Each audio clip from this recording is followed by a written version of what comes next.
Welcome back to Following Know It On, a Stormlight podcast. This week it's episode 53, and we have finished Warbreaker by Brandon Sanderson. This week we're doing chapters 50 through all the way to the epilogue of Warbreaker. Next week we'll be talking about the whole book as a whole, and we'll have a special guest for that. But this week we're just specifically talking about the ending and how we had our thoughts on that and how we liked it. Paul, we'll start with you. How are you feeling? Feeling great. You know, it's been a long week, but I'm glad we finished Warbreaker, and excited to talk about the ending. Cool. Elliot. I'm doing good. It was fun to change the pace a little bit and tackle something a little more faster paced and kind of covering a lot of ground, which actually it was different, but I enjoyed it. Excited to get back to Stormlight Archives, but I enjoyed our little jaunt in whatever world this is, Warbreaker Land. I realized on this read through that they don't actually ever say, or at least I don't think they say, the name of the planet we're on, but the Wikipedia says Nalthis is the name of the planet we're on. So, okay, I feel like it had to have been mentioned at some point, right? But maybe not. I don't recall. I don't remember it specifically. Yeah. Maybe there's like a mention in the prologue or something, but other than that, I don't know if it does.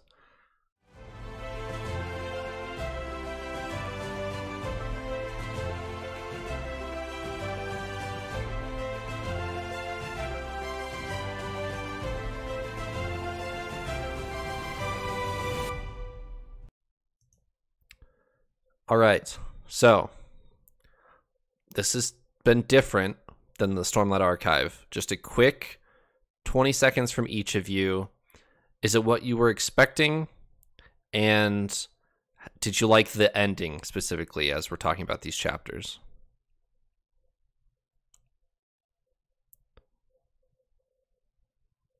For me, it was kind of what I was expecting.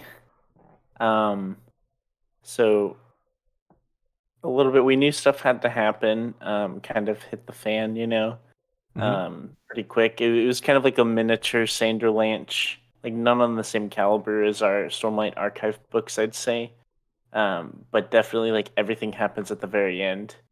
I definitely enjoyed it.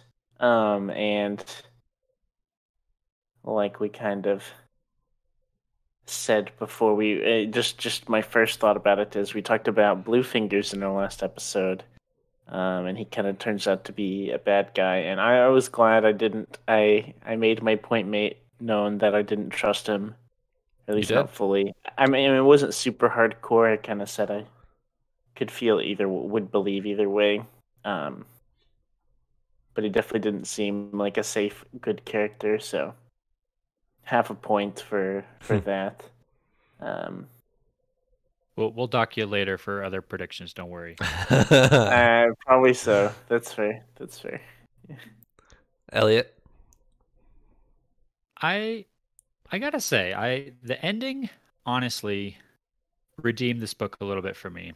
I think halfway or 3/4 of the way through, we were talking, and I was firmly headed in the category of not liking this book, but I really like kind of where it went in the end. I like the lessons our characters learned, the ways that they sacrifice themselves for others, especially Lightsong. I thought Lightsong's story really was honest. I think kind of the shining gem of this story really is kind of Lightsong's journey. I think that one really spoke to me the most there, which was pretty cool. I was a little caught off guard by a few things. I was not expecting Blue Fingers to be the villain. I wouldn't say I'm surprised that he, is the man behind the curtain, but I think I said before I would not have guessed that. I thought he was going to be a safe character.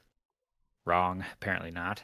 But I was very much expecting a big climax of Vivenna and Ciri like having to come to grips with how the other sister has changed. Mm-hmm.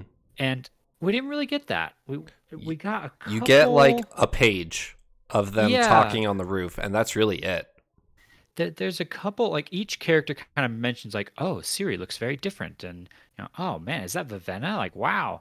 And then that was it. Like, maybe I'll talk more about this in our kind of book retrospective, but yeah, I feel like that was a bit of a missed opportunity there. I think that really could have been a way to kind of go back and summarize or kind of put the emphasis on their character journeys and how they've changed, why that matters.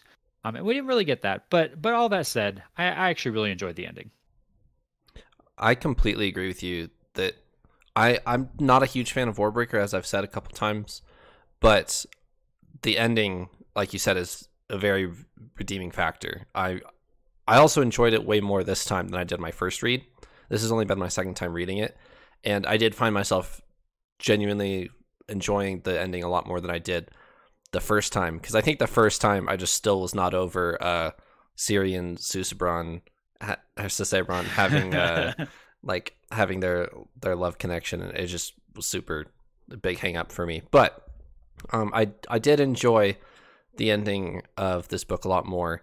Lightsong specifically, like you said, he's a really cool character in his final arc here.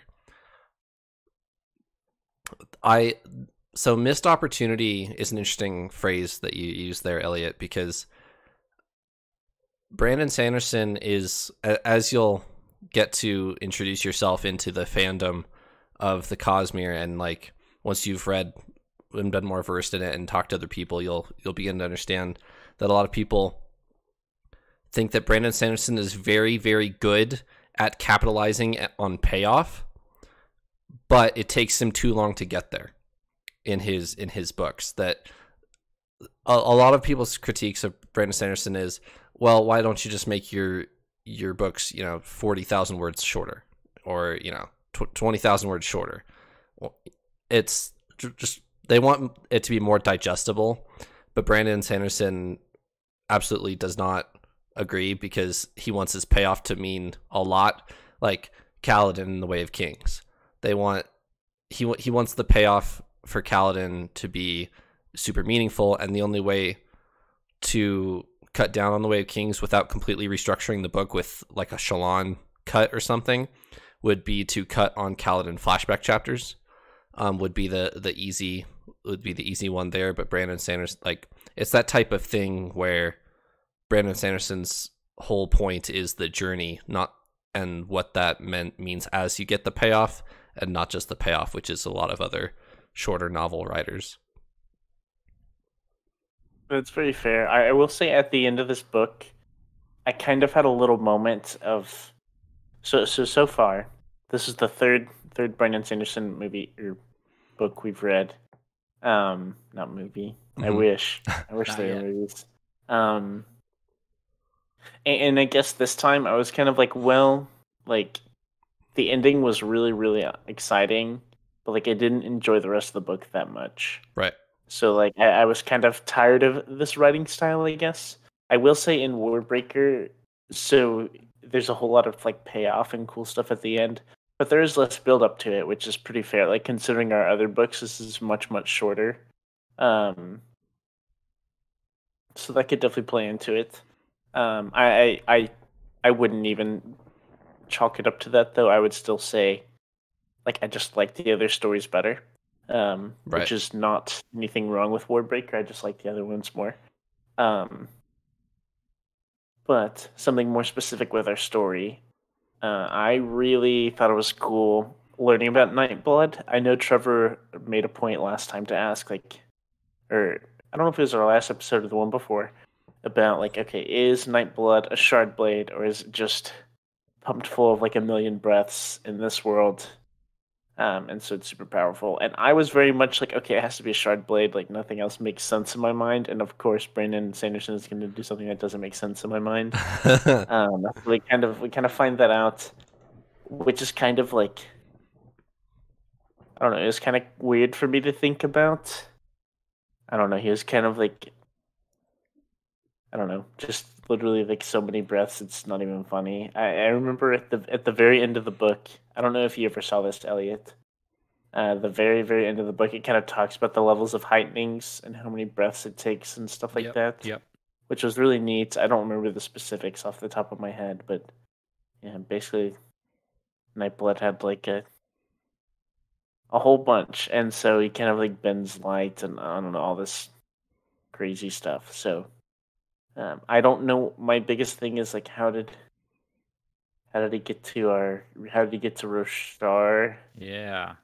And stuff, like how did that happen?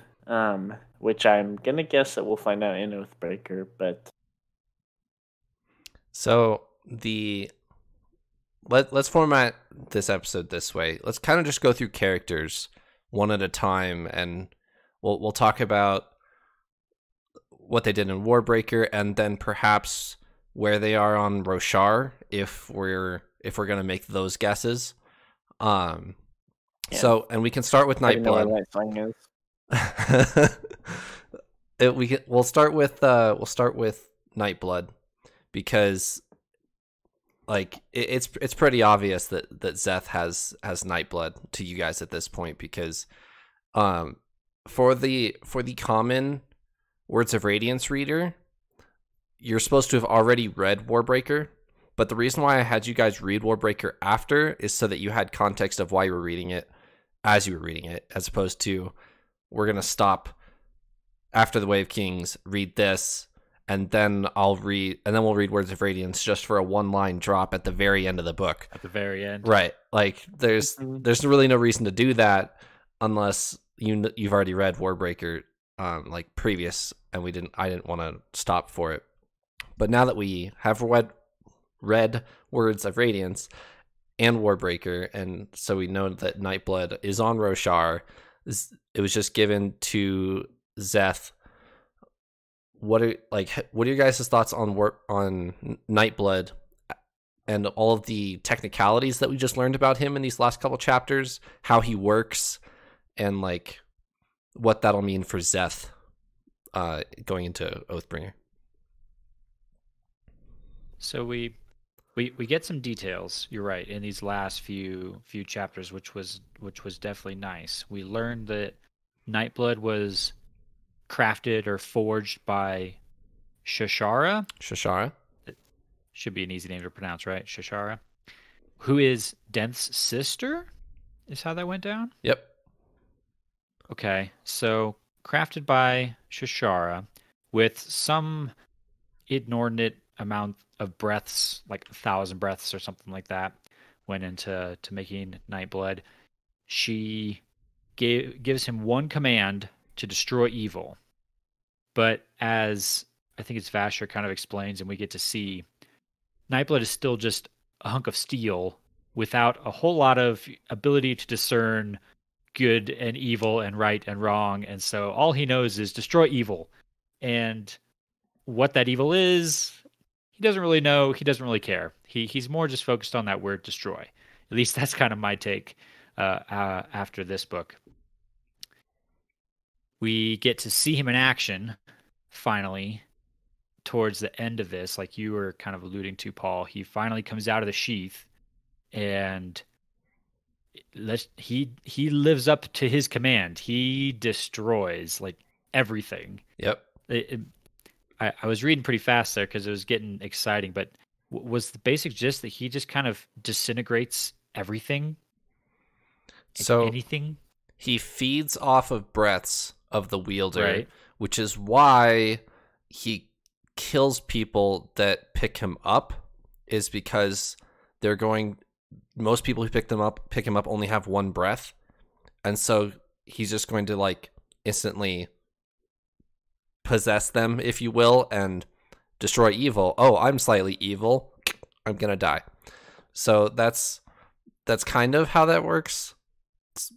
Sort of. There's more explained on the wiki, which I won't get into, but also there's potentially a Warbreaker sequel happening. So Brandon Sanderson, he's asked about Warbreaker quite a bit because some of these characters show up in Stormlight, and so some questions he's been asked, he's answered, and it's general like canon, but even though it's not in the book, but some he's deliberately not answered because he does plan on doing a Warbreaker sequel at some point. So one question I have is so we really I feel like I got a grasp of that like system of how Nightblood works whenever Vasher uses him, because it just talks about how quickly he drains his breaths, right. and stuff like that.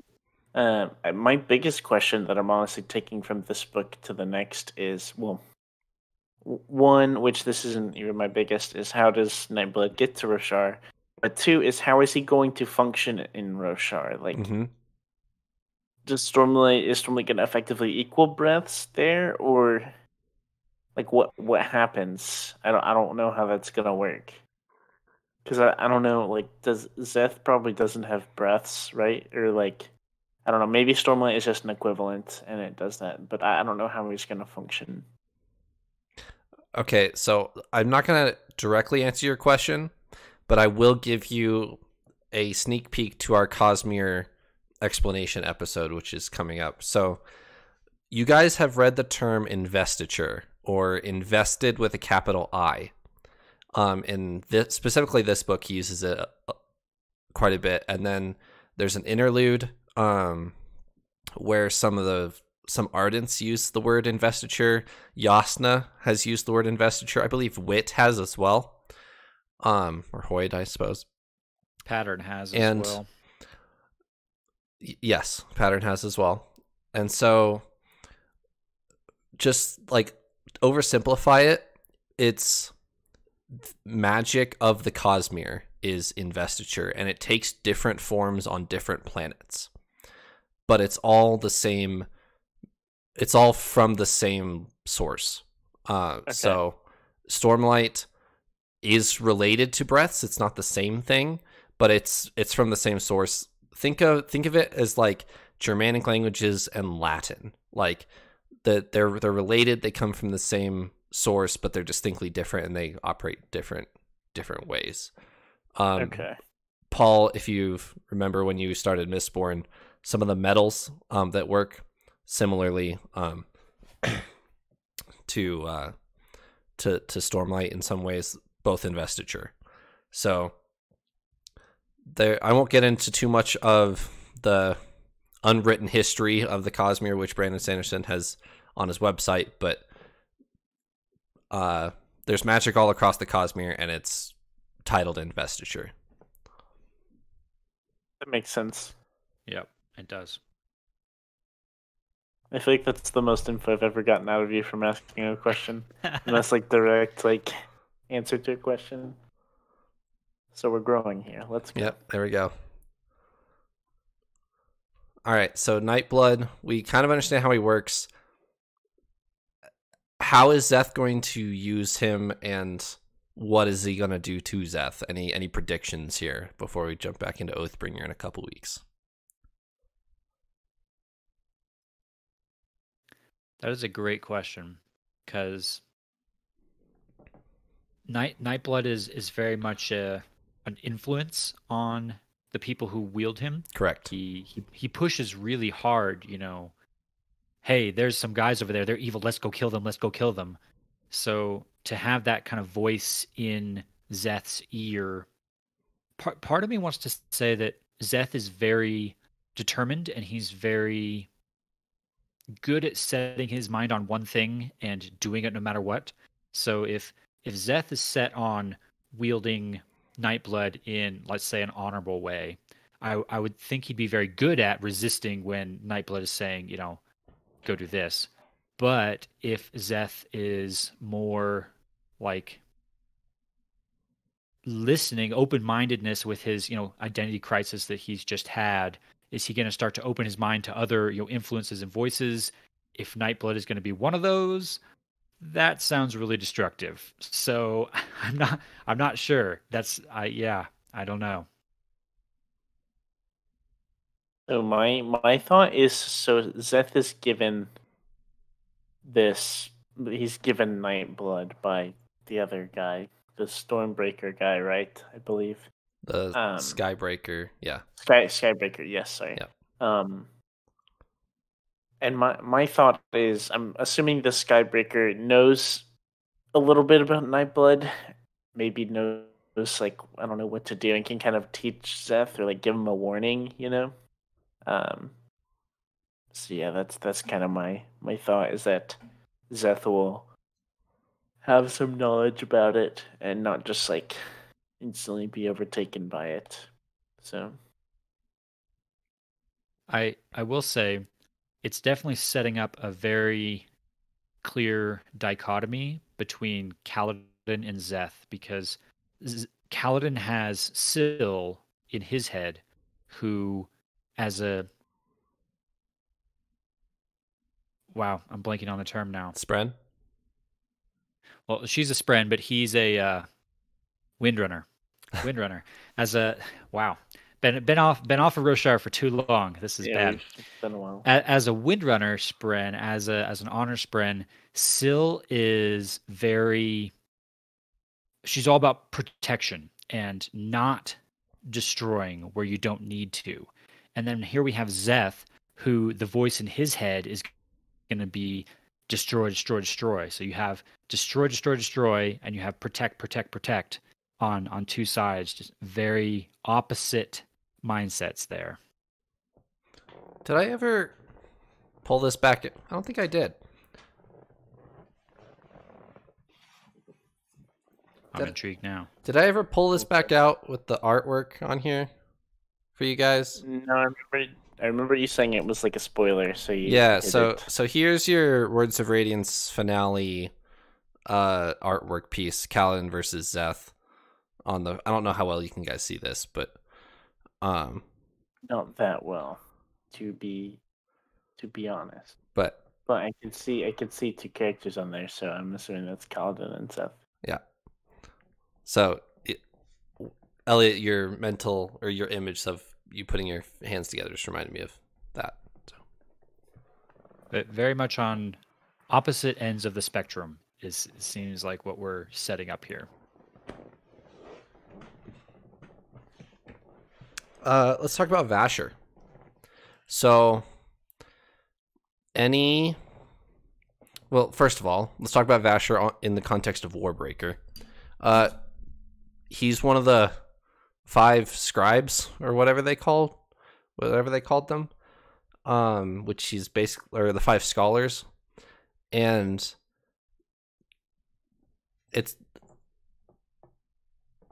they're basically like deific beings of the past, for Vivenna. And she kind of stops herself halfway through one of the last chapters, and she's like, "Oh no, you can't be that guy. He lived 500 years ago." And then she's like, "Wait." It's like the Eowyn Aragorn moment in Two Towers, you know. It's like, how old? You can't be that. Wait, are you that old? Mm-hmm. So, Vasher's way more than he seemed to be at the in the beginning of this book. What are our thoughts? Do we still like Vasher as a character? I think Vasher was like at the end of the book. I think he was my favorite character.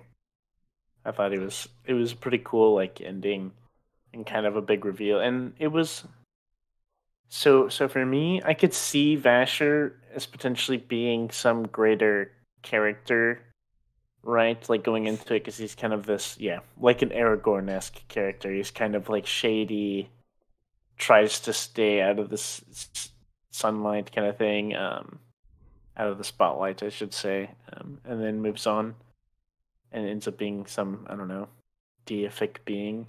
I did not expect the mercenary depth to be anything big, though. She's like described as being like stronger and better than Vasher.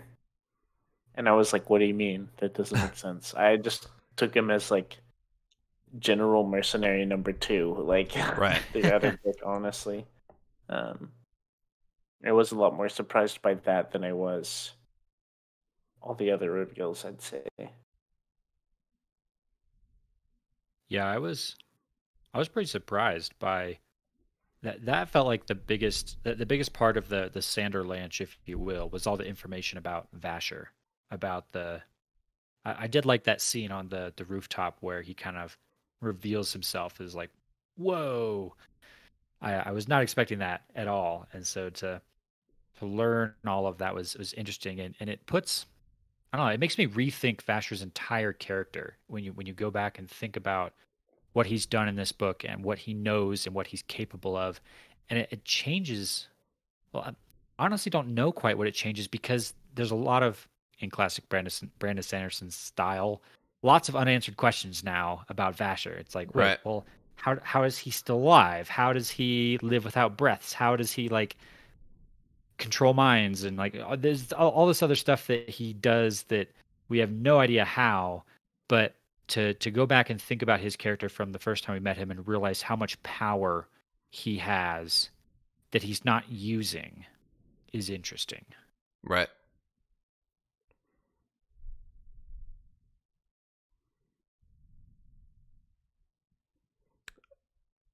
All right. Well, we'll take a quick break from jumping character to character. Any hypotheses on how we get from Nalthis to Roshar, how Nightblood gets there, and if any of our other characters are there as well under, different names or whatever. So I'm pretty sure it was confirmed. If not, then we've just been making this assumption that the Skybreaker guy with Zeth is like the herald That of is the Skybreakers. That is who he's claiming to be, yes. Okay.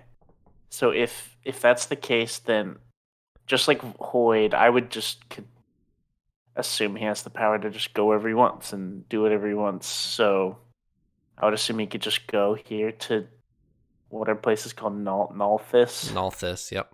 Nalthis. I assumed he could just go to Nalthis and just get Nightblood and go wherever. I don't know how much detail it would even go into, potentially, of like what happened, why he got it, how he got it. I don't even know how important that is, but I'm assuming there wasn't anyone between like Vasher and Nalthis. No, not Nalthis. Skybreaker guy. Is my thought. Just a quick interlude, if you would excuse my use of that word. So are you saying that Warbreaker did in fact happen before Stormlight? Are you disproving your Shallan theory? Well, it could go either way. Either it went from like Vasher to Skybreaker guy, or it could have gone Skybreaker guy to Vasher. Okay. They could literally just be the same person. True.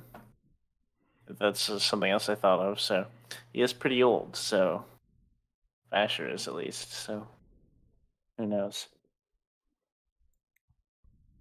I feel like it would honestly make a little more sense for them to be the same person, just because, like, no, that's not true. I was gonna say because, like, who else is gonna experience Nightblood and like figure it out? I guess. But it says like Denth has history with the blade. Like people who are way up there in the whatever system they have going on there, kind of understand what Nightblood is. I'm just saying everything wrong, by the way. So, yeah, I feel like it's not that deep here. I don't know. There could be some crazy story about how he got to Roshar, but I imagine it's fairly simple. I also think it's going to be something fairly or relatively simple, simply because at the end of Words of Radiance, we just saw two different examples of teleportation, essentially. We saw these big old oath gates that can take an entire army from one place on Roshar to the next. It doesn't seem too big of a stretch to imagine a device that can take you from one planet to the next, or one solar system to the next, or however it's all set up. But then we also saw Yasna do a little bit of individual teleportation, sort of ish, with her else calling, in that she like appears seemingly from nowhere. So I bet there's some kind of ability or technology or combination of both that allows people to, essentially teleport from one planet to the next. That's my guess. And Hoyd knew that Yasna was about to show up. So Right. So Hoyd's aware, and we've seen Hoyd on both planets, so there's a hint for you.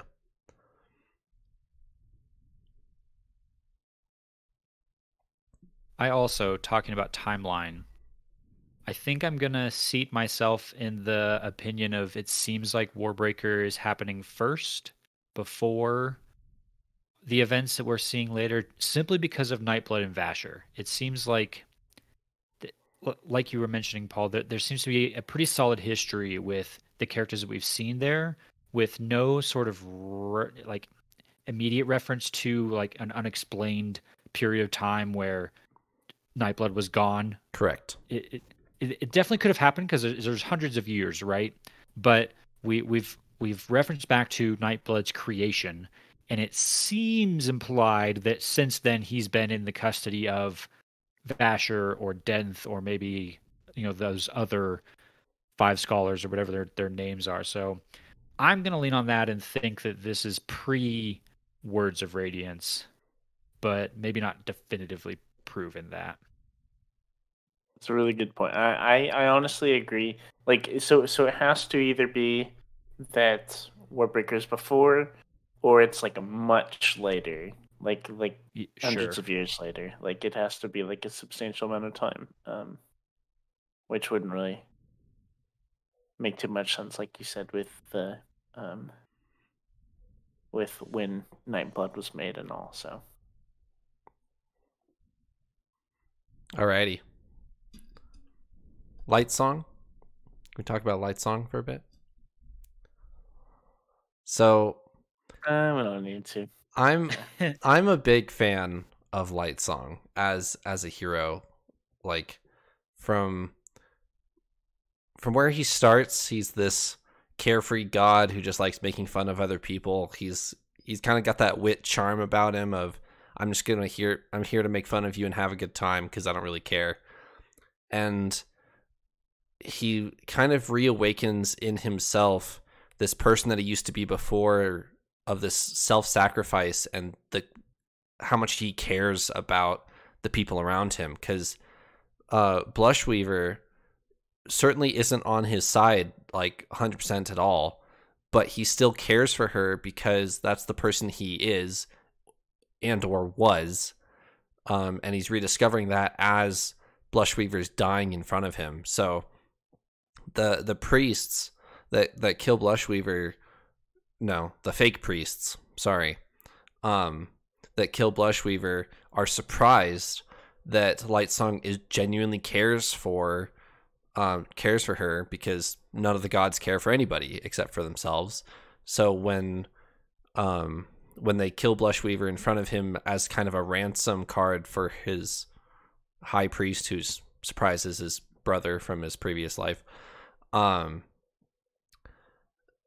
they use that against him, but he still can figure out how to be influenced or to give up his own life for Sisebron to heal his tongue, blah blah blah blah blah. Anyway, I'm a big fan of Lightsong and what Brandon Sanderson does with this character. It was pretty cool to have like kind of the pinnacle of a story be him and Larimar, like talking about his past life, and then him kind of having this big moment of realization and making a sacrifice and stuff. It was a really cool moment. And I would like,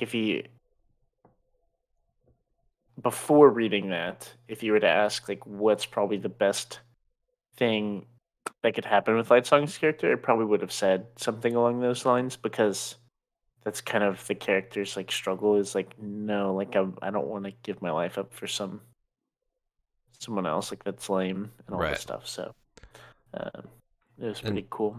I think it was Eliot. You had the prediction that he would give his life up for perhaps Ciri or the unborn child or something along those lines. So you were close, but not quite.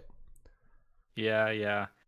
It's kind of along the same lines. I would never have guessed giving it up for Susebron at all. That caught me off guard. But I thought it had a really intriguing symmetry, I guess, to it, and that in their religion, the entire purpose of the returned is to ultimately give up their life to heal someone. Yeah. And we go the whole book with Lightsong claiming, I don't believe in this religion. This whole thing is silly. Why would I do that? This is dumb. I'm not a god. And yet his final act in life is fulfillment of the exact religious purpose that they claim he was meant for. And that's exactly what he was meant for. And so I don't know, I thought that was kind of cool.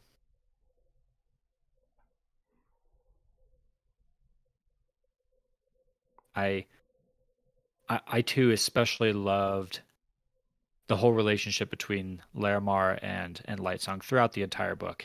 I think that was my favorite interactions amongst any of our characters, just watching Larimar so faithfully believe in Lightsong, where when Lightsong doesn't even believe in himself, but Larimar just so completely seeing that Lightsong has what it takes. He's like, I know you can do this. I know who you are. You are worthy of this. And Lightsong the whole time just kind of, brushing that off. Nah, I'm not. And then for that to come to kind of, again, this fulfilling moment where he does do the right thing is just, it was really cool. So I don't know if you guys have picked up on this yet, but you'll get there. Brandon Sanderson really enjoys this dynamic of regular people and then like comparing them to their deities, but just explaining their deification via magic. So like, let's talk about the heralds real quick. So everybody reveres the heralds as like, deific people of the past, but we've just been exploring that they're just knights radiant who are in the either right place at the right time or whatever, that were chosen to seal away the Voidbringers or whatever, but they're just people that were given enough investiture to be deific to other people. So there's and then in Warbreaker here, that the God King is just a guy who the priests choose to keep all their breaths for them, because that's their duty, is to protect all these breaths. So, and then everybody else in the world views this person as a god because they just have a bunch of breaths. But Brandon Sanderson really enjoys explaining, like coming up with a religion and then explaining the religion via like something tangible, which is weird to say with magic, but you understand what I'm saying.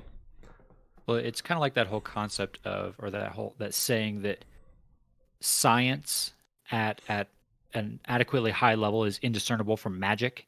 Right. It's kind of like, power at a certain high enough level is indiscernible from, a god. To the normal people, these people are gods, but if you take a closer look at the life of a god, it really is just he's or she, they are on a different level of abilities. Pretty much they have these magical abilities, so it's just kind of a matter of perspective almost, which I agree with you is a very interesting,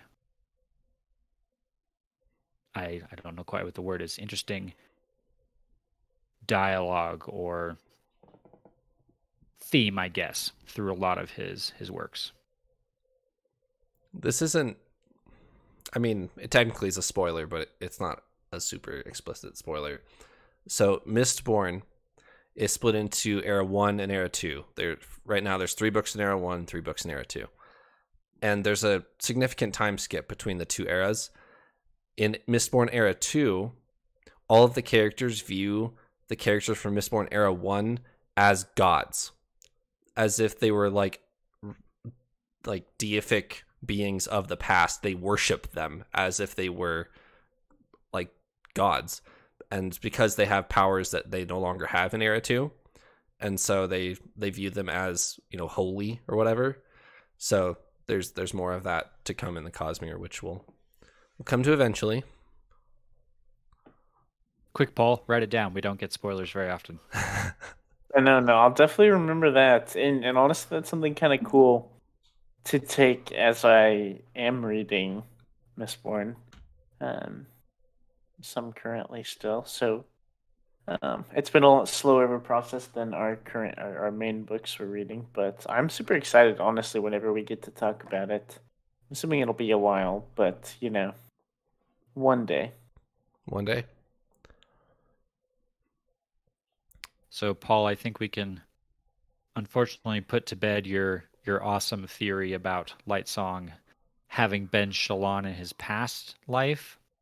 What I want to say, though, is maybe there's still some room for maybe Shallan is a returned Lightsong, perhaps?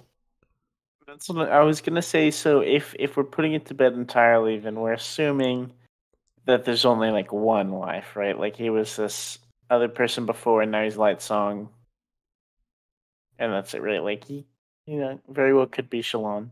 So if he returned once, he could return again, right?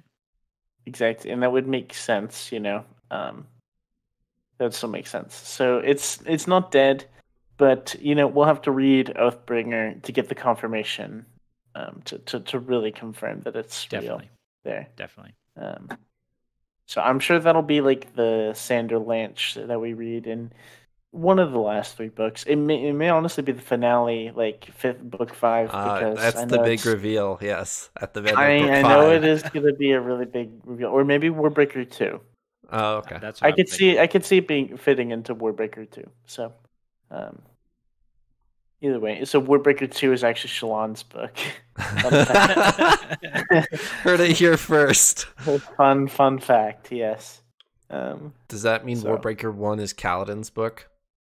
No, and you just of go. Of course not. Oh, okay. No, Warbreaker 1 was Lightsong's book, obviously. Warbreaker 2 will be Shallan's. Gotcha. Shallan and Laurimar, who is Pattern, right? No. He's I forgot the name. What was our pirate friend? Oh. Yalb? Yalb. Yes, Yalb. Yes. Yalb. Yes, Laurimar is Yalb. So obviously, there you have it. Make a good duo. Or Adolin, you know, some may say it's up in the air. So it's up, up to interpretation at this point until Warbreaker 2. So, all right, let's talk about Ciri and Sisebron. So they're in love, which I'm coming to terms with, but it's fine. And Ciri is trying to rescue Sisebron. Sisebron's trying to rescue Ciri. They get separated. Sisebron's taken to the prison cell, which Bluefingers has this whole elaborate plan of making it look like Sisebron killed Ciri at an altar, and then, you know, it's super convoluted. But we can talk about Bluefingers' motives here in a little bit, but Ciri and Sisebron both end up alive at the end of the book. Sisebron gets his tongue healed by Lightsong. Lightsong gives up his breath to my breath to yours, my life to yours, or whatever he says. And Sisebron can instantly talk extremely well and just like shoots through the ceiling of the palace is how I imagined it. Like he kind of just warps the entire thing to white or to black, or I don't remember which one it was, but he's got a lot of power and he can finally use it, and he certainly does use it to save Ciri. And then after that they start talking about, oh, can you go stop all of these lifeless, thank you. Can you go stop all these lifeless by yourself? He's like, maybe, but they don't end up going with that plan. So he's quite powerful by the end of the book. What are you guys' feelings on Ciri and Sabron's story? I was really glad that we got to see some of Sabron where he can speak and he can actually use his powers, because it was almost kind of lame. Well, it wasn't actually lame. I thought it was actually kind of cool. I have a really specific image in my mind for Sabron, which I honestly can't explain that well. Just kind of it describes him as just a really big, like almost perfect looking guy, like really just strong and like immaculate and kind of like awe-inspiring, or like color kind of bends around him kind of thing, like super powerful. Um, and but my question has just been like, okay, like what could he do? If he could use his powers, and we got to see that, which I was really happy about. Um, as far as him and Ciri, I mean, I feel like it's as good as it could be. I wasn't the biggest fan of it to begin with, but like, it is what it is, and it didn't turn out that bad, so kind of. I feel similarly. I feel like their ending to their like specific story was fine. It's okay, nothing too exciting. I imagine that the hook for Warbreaker 2, or one of the plot starters for Warbreaker 2, is the fact that we know that somehow the returned can give up their breath without dying.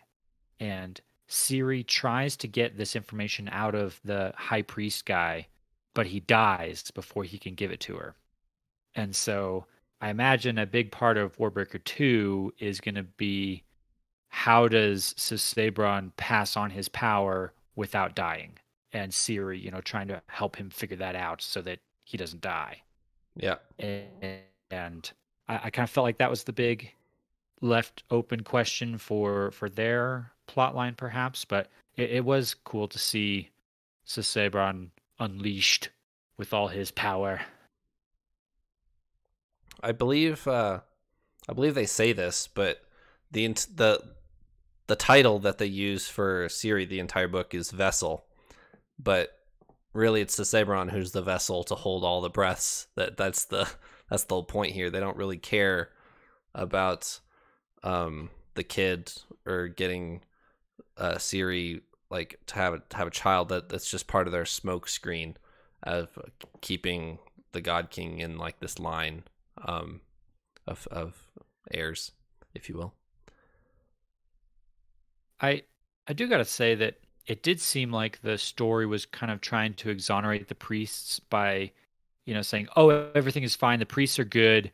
It's the pawn call, Bluefingers that are bad." Because the priests were not going to kill him in the end. That they had a way to do this all without killing him.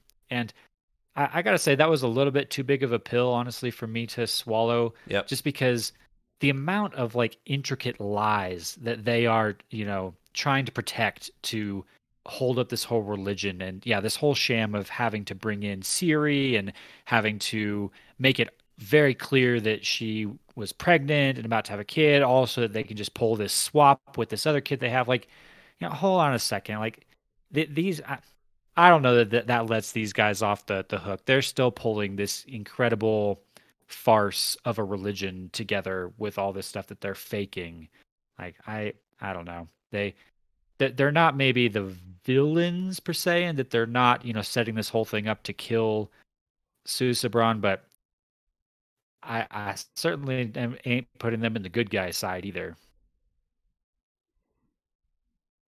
You brought up the pawn call, which I want to talk about real quick here. Is another critique of Warbreaker is that the twist that Bluefingers is the villain is not really decipherable ahead of time. That the pawn call as villains, it's kind of just random, and that as a twist is kind of just odd because they're not really talked about at all until you realize that they are the villains, and you don't really care or at least I didn't. I didn't really care that they were the villains. I'm like, okay, I didn't see that coming, but I'm not emotionally invested because I don't know anything about them. Like, they're this third people group that just wants to profit from a war between Idris and Teller. Like, okay, but I don't really care because I don't know any of them except for Bluefingers. So I think Brandon Sanderson could have developed the pawn call a little bit more, but then the twist would have been more obvious. I don't know. What are you guys' thoughts? I definitely agree. Like the pawn call, like I read this final part twice, and my second read through was whenever I actually realized that. I didn't even realize it at first, what was going on, that they wanted the other two groups to fight so that they could kind of benefit from it. And yeah, I felt like that wasn't... Like, if you asked me before these final chapters who the pawn call is, I probably wouldn't have known. Right. I don't think I would have. I feel like it wasn't a shock to me. It wasn't a shock to me about Bluefingers. About, I guess, the motive behind it, I didn't know, so that was a shock. But yeah, kind of same vein as you, Trevor. As I was like, okay, like, cool. Right. I didn't care that much about them being the bad guys. I think I can buy into that critique as well. For me, largely because that scene where Bluefingers is about to kill Siri, the way he describes like the war he's trying to put together, you can tell there's just like this immense hatred behind it all. He's bent on the two nations just completely eradicating each other. It's not just that he doesn't just want them to go to war so they weaken each other so that he gets his revenge or that the pawn call can get a leg up. No, he wants them to like kill every single last person in each other's countries. And I just kind of paused and I was like, whoa, like where is this coming from? There seems to be a lot of history here, or at least there should be, for that level of hatred that we just haven't seen at all. And so, yeah, I think I would maybe agree with that it would have meant more as a reader if we knew why the pawn call are so bent on this, or at least Bluefingers individually is.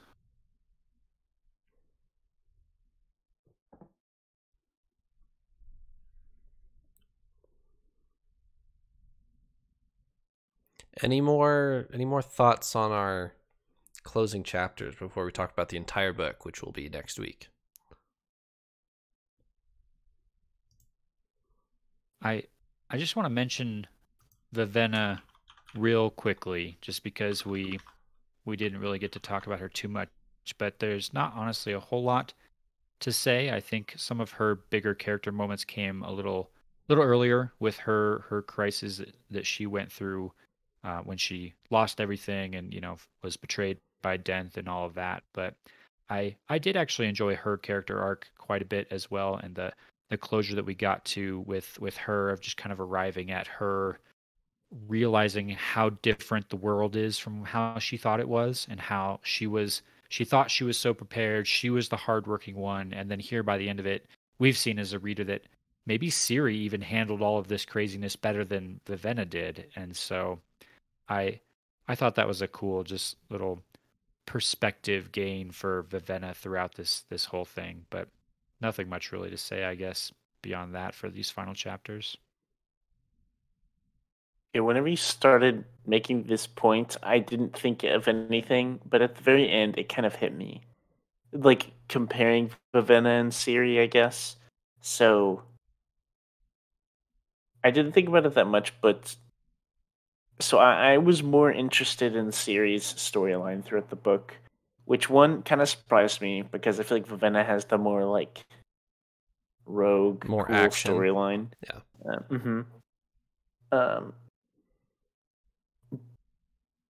But I do think that, I don't know, Vivenna went through way more. Like, they were different, like, different kinds of struggles. I guess Siri kind of had this, like, I don't know, information kind of search, trying to figure out what was going on. And also, like, just as far as character development and, like, situations through the story, just the whole humiliating process of being sent to marry the God King, right? Like, all that at the beginning, which we haven't really talked about in a long time.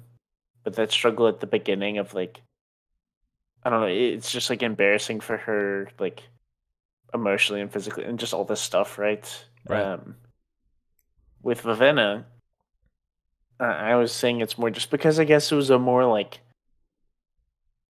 okay, Siri's obviously very afraid for her life at the start, but it was kind of like an if you cooperate, you'll be fine, which is kind of rough, and I hate that. Right. But Vivenna's just like, okay, you're out on the streets, like literally having to try and steal or beg to survive. Um, it was a very like rough situation, and wasn't in like the best of company, whether or not she knew it and stuff, which is kind of an interesting contrast. But I don't know. I don't have a major point to make off of that. Just that, like, I don't know. Vivenna really went through a lot in this book. Yeah. Siri did too, but they were very different. And I guess if I were to compare, I'd say Vivenna's is way more like intense. Even though Sirius was also like, it's a very different kind, so it's difficult to compare. Yeah. But I think Vivenna's was like way more rough. I agree. Anything else? Nothing here. Not really. I'm excited to kind of wrap up the book as a whole, in our next and final Warbreaker episode. But yeah, nothing else, I guess, specifically about these chapters. Actually, one thing, like literally the final point, kind of the book. It's just a cool like acknowledgement of Vasher, like awakening, or talking about how much like breaths it takes to like awaken all the like stone pillar skeletons. That was kind of neat. Yeah.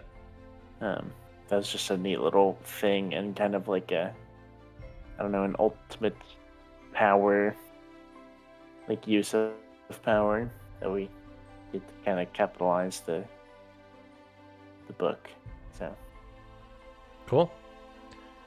Alrighty. With that, we will close our episode on Warbreaker. We'll still be talking about Warbreaker next week with our full book summary and plot and setting and taking all that, deconstructing all that. But for now, we can sign off and see you guys next week. Thanks for joining me, Paul and Eliot. See you next week. of course.